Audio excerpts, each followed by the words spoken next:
Cashflow Diary Podcast, episode 426.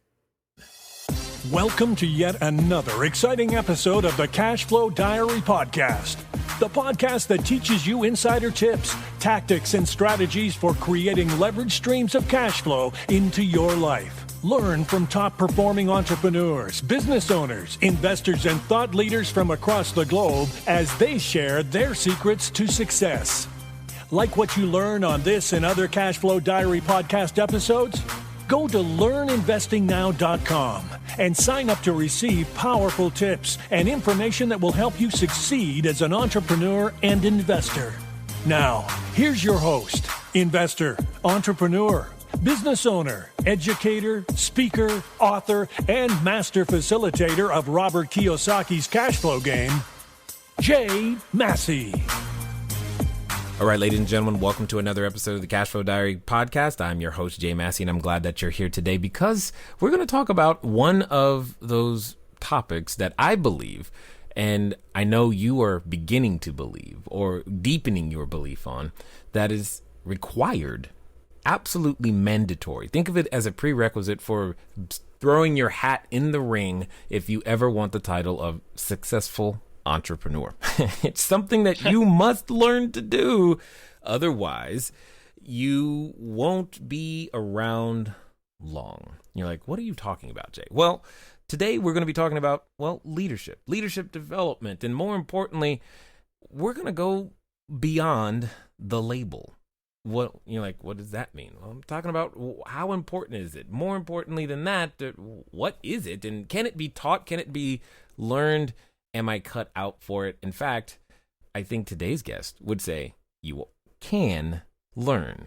I have with me none other than Scott Kriens. He is the chairman and former CEO of Juniper Networks.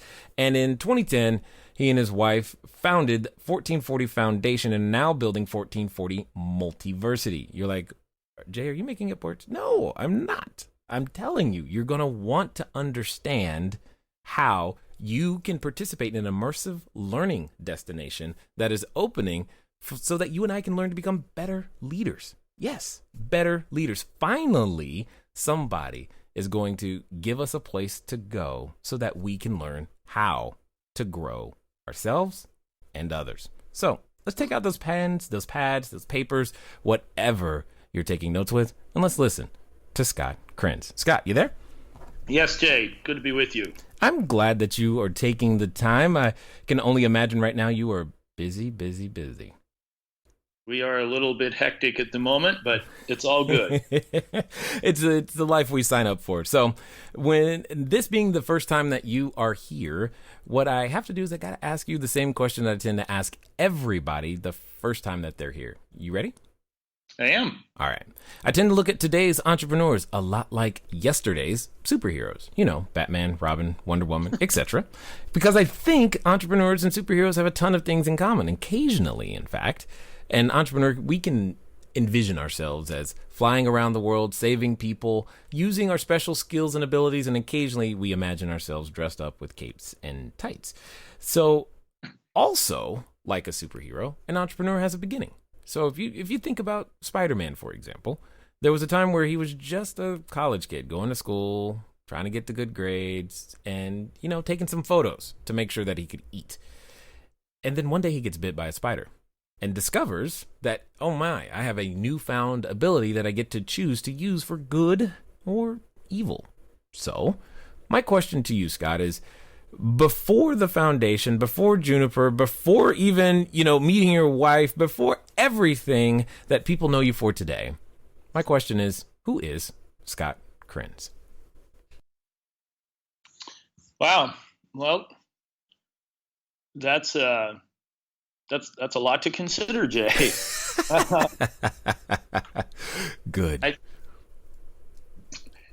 What I started out being, and hopefully I will always be more than anything else, is just curious and interested in trying to figure out what I don't know. And it actually is something I learned from my dad, which is that you can learn a lot more by listening than you can by talking. because hopefully you at least know what you're talking about already. And it's by looking and listening that you can learn what maybe you didn't know or didn't understand as well. So I don't claim any perfect discipline at doing that, but it's what I suppose would hope to remember before growing up and going out into the world. And I'm not actually sure that's changed very much. I think hopefully I'm getting better at it. And I think that learning is, I'll at least say for myself, one of the best ways I can think of to spend time. A lot of different ways to do it. I don't necessarily, in fact, I don't at all mean sitting in a lecture hall with a textbook open. Not that there's anything wrong with that, but for me, hopefully that's something I can continue to make a priority of, because I think it's a pretty good way to pass time. Got it. Yeah, I would obviously agree, and clearly the listeners do, because that's kind of what they do, is to listen and to learn and to understand. So I guess take us on this journey. Like, did you just wake up one day as the CEO of Juniper Networks, or what came first? I think for me, what came first was coming to learn, and I won't make a long story of how, but I think what I came to believe is that you can only do what makes sense to you, and not do it because somebody else is telling you that it makes sense to them. So in this process of learning and listening, it's also important that I think for anybody that doesn't just happen, meaning that you absorb as fact or truth what you hear. And so I think what I learned early on was there's a lot of input out there and there's a lot to be listened to, but then after that, it's up to me to decide whether it makes sense. And ultimately, the person that I have to rely on for that judgment is myself. And it's complicated, because we should certainly benefit from the experiences of others and we should take wise counsel. But oftentimes, if I sit down with someone today that's looking for advice, one of my first pieces of advice is don't take anyone else's advice. Okay. Listen, process it, synthesize it, make use of it, but don't just take it, because only what you believe is right is right. Got it. Understood. Now, so what was the journey like then? I'm assuming, you school and all these types of things, but what was the journey like to get to the point to where you are today? Because you've done a number of things in your past, which I think the skill sets and the things that you may have learned there play into what you're doing today. So before we talk about that, I would love to understand a little bit more about where you've been, and then we'll start talking about where you're going. Sure. Well, for me, I got out of school a long, long time ago. And in 1980, started in the computer business. In the later 80s, with the divestiture of AT&T and the breakup of the phone company, one piece of wise counsel I got was, if you disassemble one of the largest monopolies in the world and break it into all these pieces, a bunch of money is going to fall on the floor, and somebody has to pick it up. And there's a bunch of change that's going to happen. And so my career shifted from computing to networking pretty early on in the mid 80s. And I had the good fortune to be part of a couple of companies, one for about 10 years that started the technology and the networking business and went from a small handful of us to being a public company, and ultimately being sold after about 10 years for it was about $4.5 billion. I wasn't the CEO of that company, but I had a good seat in the room to learn from some really good people what that journey was like over a 10-year period. And then in the mid 90s, I took a break and we had our first child. And when I took that deep breath and looked around for what to do next, I had the good fortune to meet a really brilliant engineer. His name's Pradeep Sindhu, who is the founder of Juniper. And it was Pradeep and about 6 or 8 guys who had the idea to start this company on the possibility that the internet was going to be a big thing. And what we had the opportunity to be in the right place at the right time to do was build a lot of the infrastructure underneath what we all see today. So if you ever wondered when you type in jmassey at and send it to somebody, how in the world does it get there? And who sorts out right now it's about 7 or 8 billion different addresses in the world and makes sure that Jay's message goes to the person Jay wanted it to go to. That's what we do. Wow. And so you don't see it, but you use it every day. And so does almost everybody, or 3/4 of the people on the planet today. It's just that it's buried in the infrastructure. And what we see instead is Google and Facebook and so forth. But all of that relies on, and we're not the only company, there's 2 or 3 others, but what a very small number of companies do underneath all of this to make it happen. And so in that, in meeting Pradeep, who had some really great ideas about how to do that back in 1996, I had the chance to become the CEO there was, as I said, it was about 10 of us at the time. It was a couple of years before we had a product. And we did some things well, and we were in the right place at the right time. And the company's grown to today it's about a $5 billion company, and there's about 10,000 people working here. Now, I'm still the chairman of the board. I'm not the CEO anymore. That was 12 years. Got it. Now, so that I'm clear, you said it took you guys a couple of years before you had a product? Yes? Yeah, we started in 96 with a small number of us, and it was about 2 years later, and the company had grown to about 200 people and had spent about $35 million by the time our first product came to market. Whoa. Okay. That there's a number of people who are probably listening because and thinking similar thoughts to myself is how on earth did you get, what was the idea of not having a product for 2 years for some people right now that are contemplating their ideas and their visions? I mean, obviously, if you know it's going to turn into what you guys are today, sure, it's worth the wait. But each day had to be an exercise in leadership, and that you must share a story or two. There's got to be something there. Well, there's a lot of stories. It's the reason it took so long is because the technologies that we use are based on silicon wafer technology and silicon wafer design, which takes a year and a half or 2. And silicon is really just sand. And so you spend a year to a year and a half designing a chip, several of them in our case, and you don't know if they're going to work until you get them back.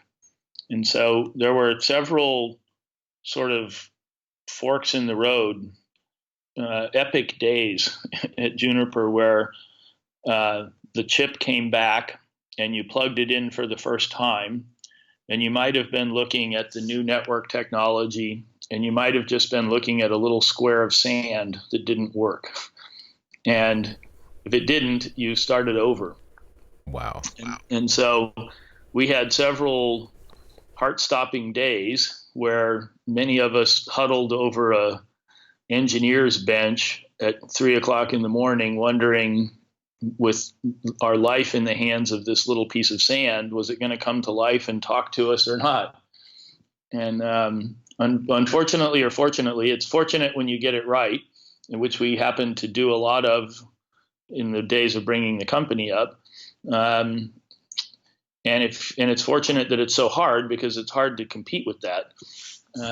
But it's a little scary, and we had more than a few of those scary moments in the midst of making everything happen that happened to bring the company alive. So let's talk about that just for a second, because you as the leader, we each have to lead our staff, our team, our customers, our investors, our whatever, because they're all looking at you for the answer of, hey, what's going on with my money? When are you going to fix the product? Or how in the team, is this job secure? Everybody's asking those types of questions. Did I make the right decision? All of those things are questions that are going through the respective parties' minds as this is happening. What would you say would be something that a would-be entrepreneur, an entrepreneur right now needs to be aware of so that when they enter in those phases of extreme uncertainty, that they can be better prepared for them?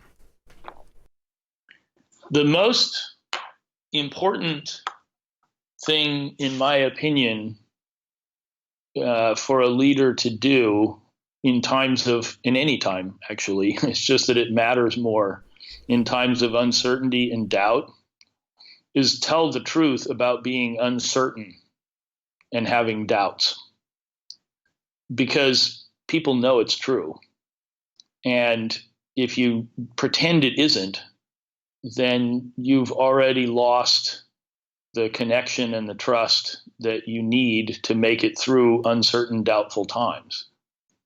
And so I think there's a false leadership image that it's the captain standing at the helm in the storm saying that this is no problem while the ship is tossed in heavy seas and might make it to port and might not.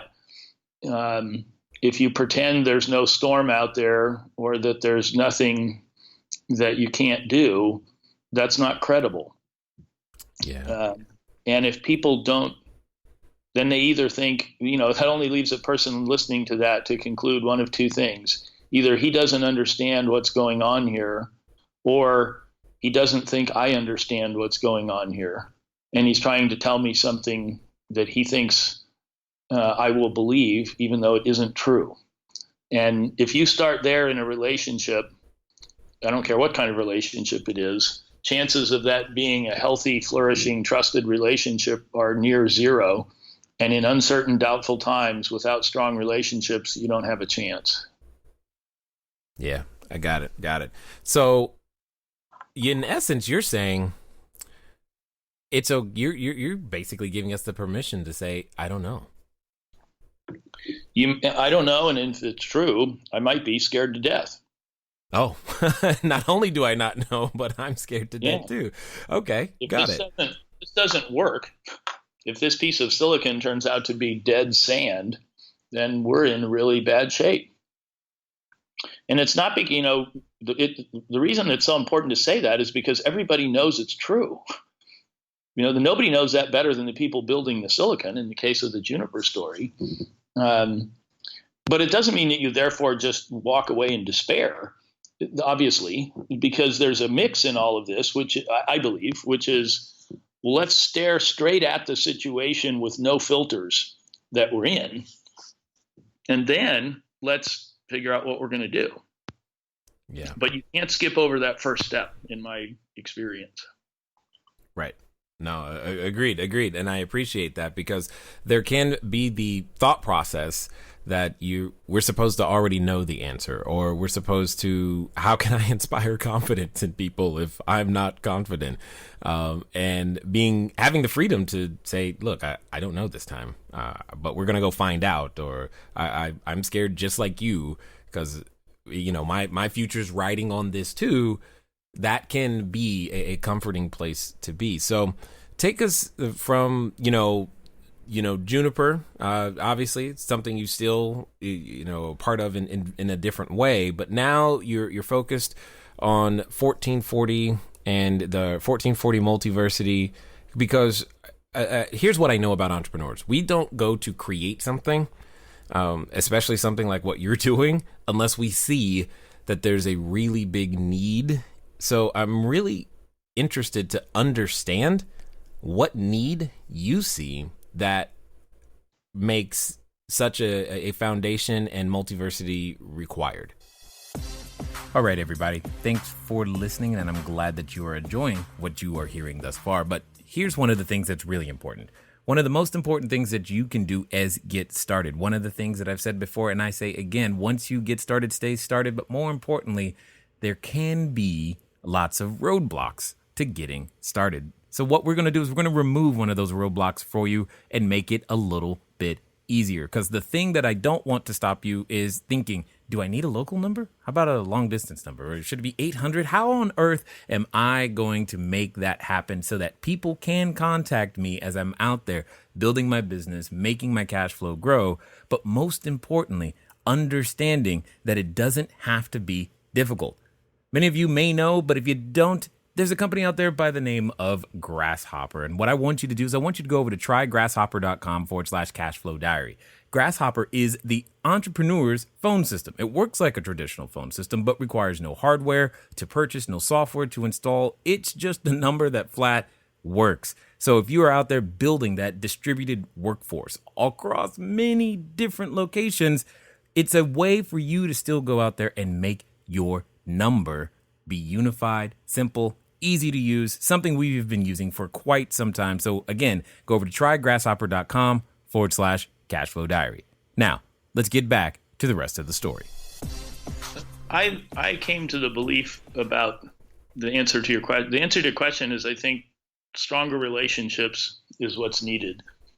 I came to that belief through the conversation we were just having by learning a lot and having a lot of help from people in understanding that what the definition of leadership is really relationship steward.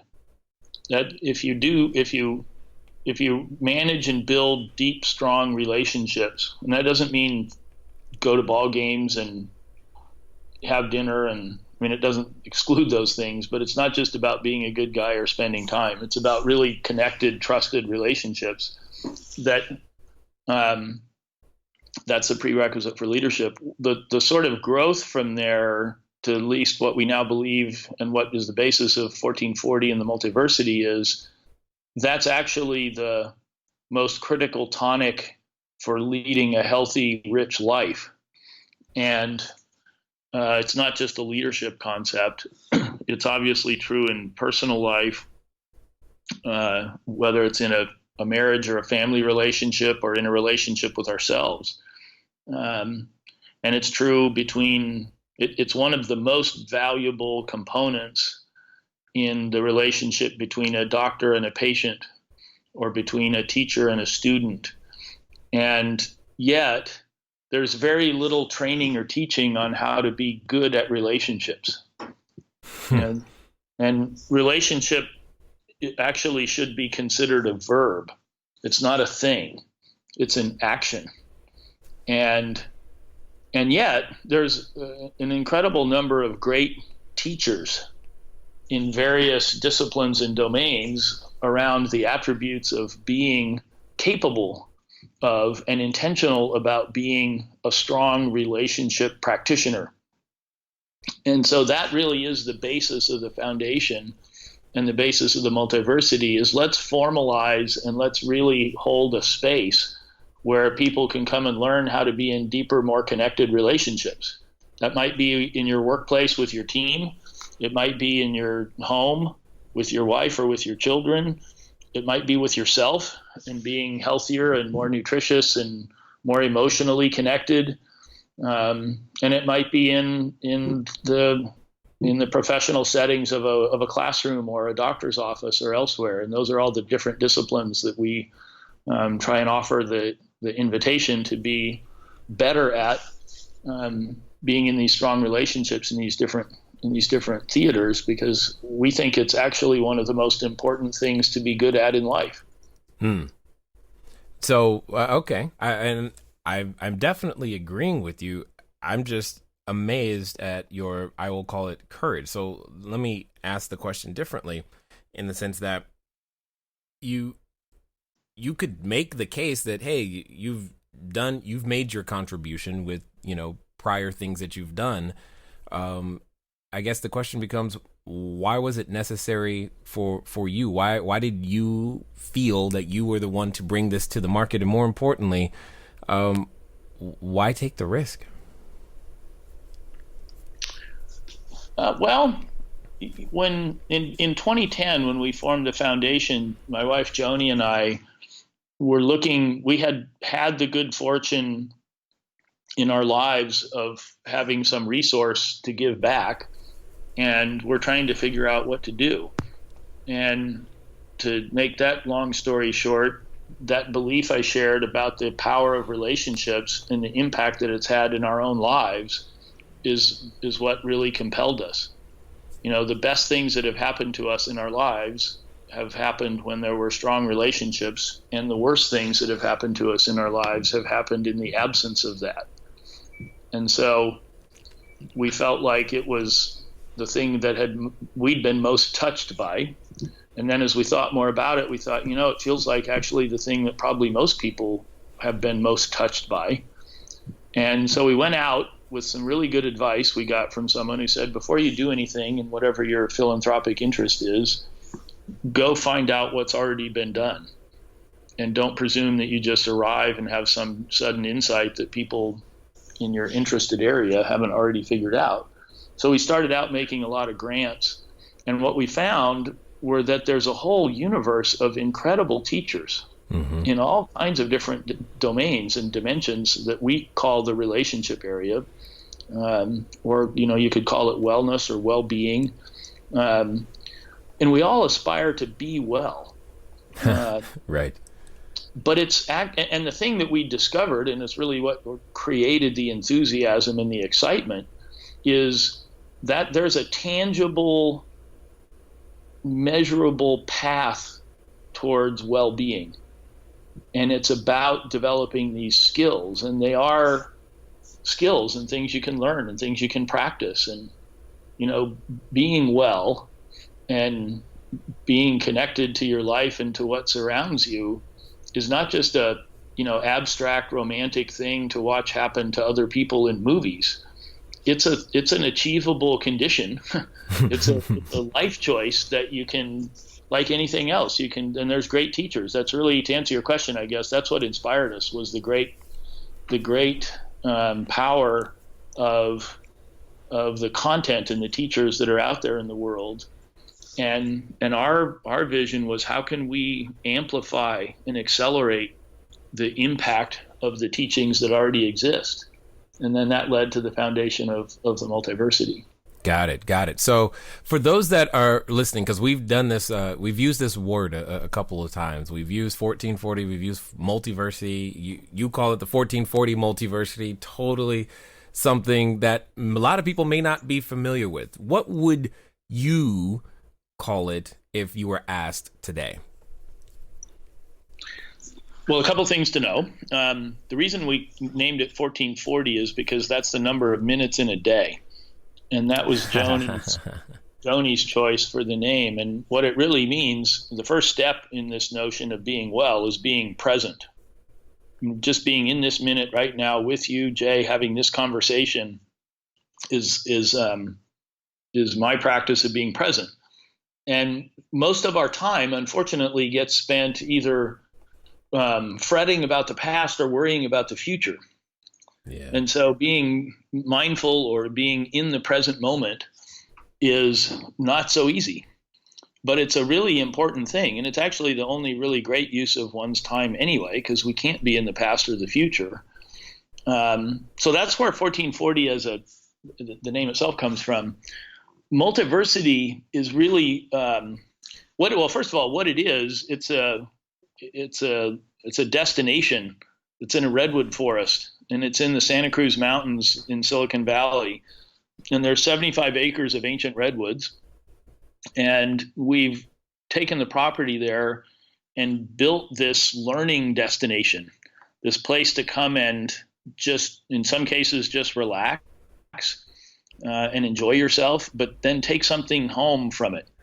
Because while you're there, participate in a class. And we call it a multiversity because it's meant to meet people in the area of interest that they have, meet people where they are. What relationships would you like to have be stronger and better in your life? Is it work related? Is it personal? Is it health? Is it wellness? It can be severe for some people. If you're struggling with anxiety or stress or depression,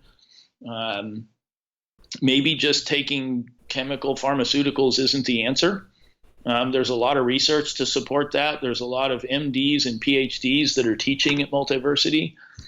So the Multiversity is just a place to come and explore the aspects of your life that you would like to work on and to improve, and to realize that there's tangible content and curriculum and teachers and community and people that if they're interested in that same class, then it's a couples workshop or a parent-child workshop or a leadership development course.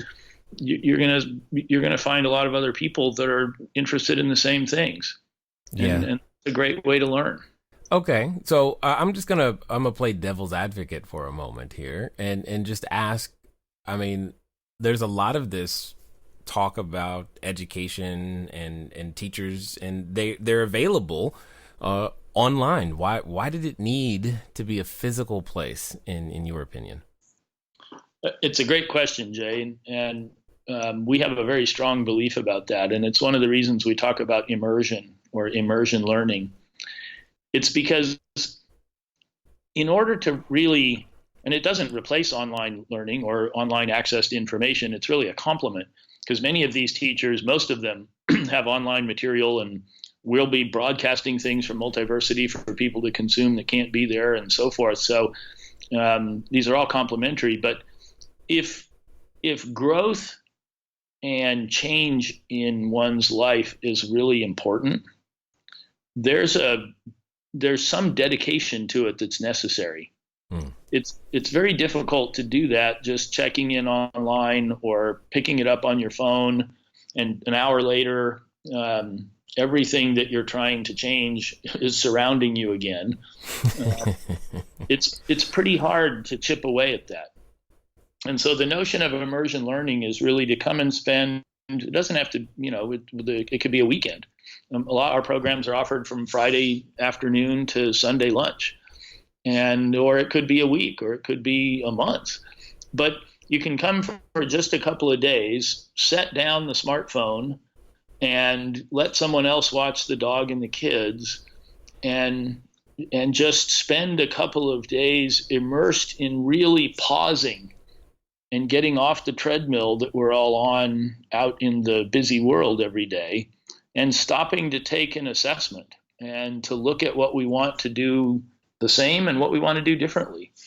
And we think that it's actually critical, if you really want to grow and change and improve and modify somehow how you're living your life, you've got to put some time into doing that. And if it can be uninterrupted, the power of that is exponential. 48 hours spent on our grounds in the redwoods and in classes and with the teachers is worth 480 hours, 1 hour at a time, hit and miss, over lunch or after dinner or in between getting the kids put to bed. So it's just much more powerful. Got it. Okay. And I had a feeling you were going to say something similar to that. Now, not to put you on the spot, but I'm kind of curious, what would you say are some of the, either your favorite or the most well-received programs that you guys offer? Well, we haven't opened yet. Okay. So we open in about a month, but there's some great teachers that are coming. Rob Bell, who's somebody that people might know, is going to be teaching. Elizabeth Gilbert, who wrote Eat, Pray, Love. Cheryl Strayed, who wrote Wild, are teaching a course together called Brave Magic. We have neuroscientists, we have PhDs that teach things about leadership and about how well we understand the brain and how important it is to relax and be receptive. And Sharon Salzberg is coming. She is going to be teaching a meditation course on our opening weekend. there's a whole cross section of people from all different walks. Sean Korn is coming, who's a very well known yoga teacher. There's a whole lot of folks that are coming in all different disciplines that have been very successful and popular teachers for lots of years, and that are now just coming to be at the Multiversity with us. So while we haven't hosted those courses yet until we open, we've been incredibly well supported by a whole lot of teachers that have been impacting people's lives for decades that are coming to teach in the Redwoods with us. It totally makes sense. And as I was going through the site, I noticed that not all of the courses are directed towards adults. No, there are some programs that are, in fact, the opening weekend, we have some programs on parent-child. So it's a mother-daughter courses, and with volumes and the challenges your new way. So it is primarily teenagers and then adults. We also have a family week that brings in, as it says, families and kids. We have a service week I can talk about, but there's a lot of different aspects to the offerings that we're really excited about. Well, and that's kind of what I wanted to give people an understanding, that you had a wide breadth, and I was like, wow, this is a large undertaking that I think you're tapping into here. So when it comes down to it, let me ask this question: where do you see this going? You've got a lot of runway in front of you. You got a lot of support. What is it that you hope it ultimately becomes? I have a probably unexpected answer to your question, because what I hope it becomes is obsolete. Interesting. And by that, I mean that these teachings about relationship and about being better connected to ourselves, being more self-aware, being more able to self-regulate, to make conscious choices, to be in better relationships, it ought to be taught in school. In fact, in the world we're in, there's a lot of people that refer to relationships as the fourth R. So with reading, writing, and arithmetic, if we learned how to be in relationship, we could take the first three and do a lot more with them. Because in order to go out into particularly to the work world, perhaps the audience that we have today, being able to build trust and being able to be in reliable, resilient, rich relationships, whether you're an accountant or an engineer or a salesperson or anyone else, that's going, in my opinion, that's going to have more impact on bringing the rest of yourself and your craft to the marketplace and to the workplace to be successful than the numbers and the letters and the names and the words that you learn in science and math and English. And yet it's not taught. So if in being an accountant or a doctor, if you could learn the skills of how to listen deeply, how to empathize with someone else, how to speak authentically and courageously, you'd be a better accountant and a better doctor. And so I hope 1440 becomes irrelevant and Multiversity just becomes another destination for every student in school on their way to getting their education, because it's the most important education you can get. Nice. I like it. So for those that have listened this far and, are resonating with the message, what's going to be the best way for them to find out more about what you guys got going on, and how can they connect with you guys? The simplest way to do so is just go to 1440.org. It's 1440.org. And there's plenty there on the campus and the whole facility. It's a pretty incredible location we've had the opportunity to develop. It's as I said, it's an ancient redwood forest. There's 1,000-year-old redwood trees there. And to that, we've added the dining facilities. We have farm-to-table offerings and cafes, and we have healing arts buildings where you can get massage and body treatments. There's a teaching kitchen. There's 4 miles of trails through the redwood forest and a creek that runs through all of it. So the facility itself, you can learn a little bit more about, but also go to the faculty. And you can learn, they're in 3 categories: the professional development teachers, the personal growth teachers, and then health and wellness is the 3rd area. And just look for something that's of interest. And all of it is at 1440.org. Awesome. So as we wind down here, I've got a final question for you, and I'm wondering if you're going to give me another unexpected answer. Let's pretend for a moment that someone listening is standing in what I would call, in front of what I would call the proverbial superhero outfit store. You know, they think they're going to take this entrepreneur thing and they're going to go crush it, or they're already there and they're just trying to do it bigger, better, badder in some way, shape, or form. However, during that process, what's happening is that there's that voice that accompanies us anytime we're trying to do more, be more, become more. And for some people, they're actually related to that voice. So they've heard it often. So my question to you is as follows. If you knew beyond a shadow of a doubt that they were actually going to follow through, they were actually going to do what you suggest, and they're going to do so in the next 24 to 48 hours, what would you suggest that they do? So I'm not trying to understand, what would they do?